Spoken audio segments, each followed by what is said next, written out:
Peace and blessings, family. My name is Jay, and today I'm going to talk to you guys today about the signs of the Zodiac again. And in this one, we're going to talk about the 11th sign of the Zodiac and the revolutionary, and that is Aquarius, the water bearer. And with that being said, let's get right into it. So, what is Aquarius? Aquarius is a fixed air sign. We know fixed deals with that, which it sounds just like things. It deals with fixation, being set, having its mind set, being what's another way to say it? It deals with having your mind made up and set on that and staying focused on that until it's seen through. Is one easy way to explain fixed modality. And then on the much more extreme, and this can lead to obsession and possession. But anyway, yeah, that's the 1 second. Yeah, that's the fixed modality. Anyway, and then it's the air element. And so what does air deal with? Air deals with being communicative. It also deals with being intellectual and mental. It deals with ideas and thoughts and being analytical as well and relatable. And so with these two, I stated earlier, you get fixed air, and then you get Aquarius, which is a sign that is fixated upon its own ways of um, being intellectual and being relatable through their ideas and their ideals and their way to communicate about things and analyze things. And so that'd be my take on that. And then moving on to the part of the body that Aquarius governs, and that Aquarius deals with. Aquarius deals with the shins. And so, yeah. And then, as I always say, in astrology, there's 12 houses. Each sign has a house that rules that sign. And so, knowing that Aquarius is the 11th sign, it's ruled by the 11th house. What does the 11th house deal with? The 11th house deals with, 11th house deals with network circles, groups. I think I could say social events, but for certain, the 11th house deals with groups, network circles, organizations, clubs, movements, or whatever. And then knowing that, you can kind of see why Aquarius is such a and then just knowing that a little bit of information, you can see why Aquarius is such a sign that's geared towards friendships and being a part of circles and groups. Just knowing that a little bit, but then he explained the next, going to the planetary rulers of Aquarius, because Aquarius has 2 rulers. This will also give you a bit more information on how the psyche of an Aquarius works, and that is and the planetary rulers of Aquarius are Saturn, and as we explained in the Capricorn video, we know what Saturn deals with. It deals with restrictions and limitations and boundaries. And so when you got that, influencing someone's personality, they tend to come off as cold at times, cold and calculating, very detached. But it's only because their emotional expression and their personality is being influenced by Saturn. And that Saturn, like I say, puts restrictions and limitations on one's personality, which is what the sun sign deals with. But anyway, moving on to the next planet, which is what moving on to the next planet, which is probably my favorite, which is one of my favorite planets. The other planet that rules Aquarius is Uranus, or Uranus, whichever one works for you. And this planet is a planet that deals with change, rebellion, and uniqueness and originality. which by default will bring about uh which by default will bring about opposition and trying to be what's what I'm looking for,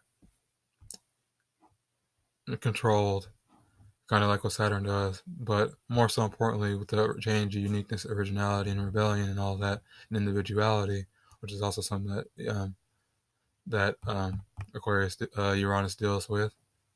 You can see why when you know about that planet, you can kind of see why some Aquarius are very, um, no, rather you can see why Aquarians are very revolutionary, because they're ruled by a planet that's all about revolting and being revolutionary, which is Uranus, all about being innovative and bringing about change, creating new things, going against the grain, not dealing with tradition.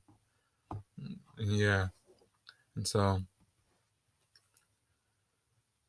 whew, I slow down. Yeah, so now that you kind of know a little bit about the house that rules Aquarius and the planets that rule it, you can kind of see why. Like I was saying, you can kind of see why they're. You can kind of see how their psyche works, why they, do the things they do or act the way they act, which is what the sun is all about. And since they're geared towards, bringing about change and being revolutionary, fighting for the greater good, this is also why they are a sign that deals with being selfless. And how does that selflessness come through? Like their new ideas and their innovation. But since this is a sign that deals with selflessness, which means giving yourself to others and being, and on a much more personal and sacrificing yourself for others, this can sometimes be like the Achilles, you could say the Achilles heel, like the downfall for an Aquarius, because we all know all too well when we try to please others, we end up not pleasing ourselves, and then there's an easy way to bounce that out, and some of you probably already know it, but I'll get to that in a minute. So yeah, knowing that, since this is a sign that deals with being selfless and being being detached, and actually saying that, oh, never mind, that would have made any sense. Never mind, but yeah, and when you know that Aquarius also deals with being selfless and bringing about change and the revolution, you can also see now, and mainly the part, and also doing it for the greater good. You can also see why Aquarius is also a sign that is about humanitarianism. Being giving of the self to others, which is what selflessness is. Duh.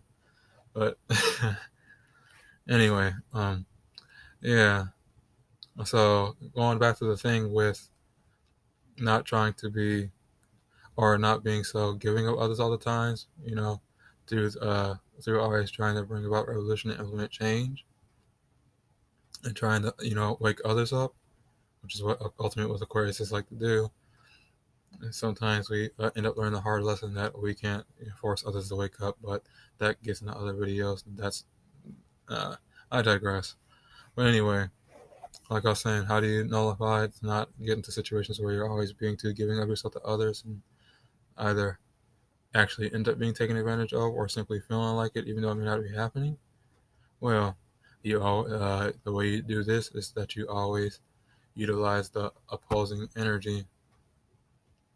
And with this, it can either be like how this could work.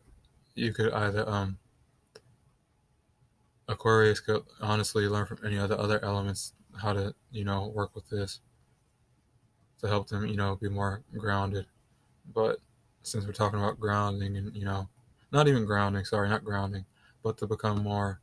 That's what Earth deals with. Well, Earth can help Aquarius. Earth can help air, but it's more so